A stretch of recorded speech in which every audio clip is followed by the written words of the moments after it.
श्रीवेङ्कटाचलपते तव सुप्रभातम्। श्रीभूमिनायक दयादिगुणामृताब्धे देवादिदेव जगदेक शरण्यमूर्ते श्रीमन्ननन्त गरुडादिभिरर्चिताग्रे श्रीवेङ्कटाचलपते तव सुप्रभातम्। श्रीपद्मनाभ पुरुषोत्तम वासुदेव वैकुण्ठ माधव जनार्दन चक्रपाणे श्रीवत्स चिह्न शरणागत पारिजात श्रीवेङ्कटाचलपते तव सुप्रभातम्।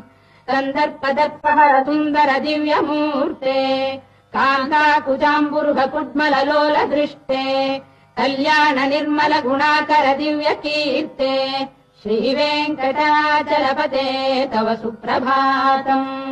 मीनाकृते कमठकोल नृसिंहवर्णिन् स्वामीन् परश्वत तपोध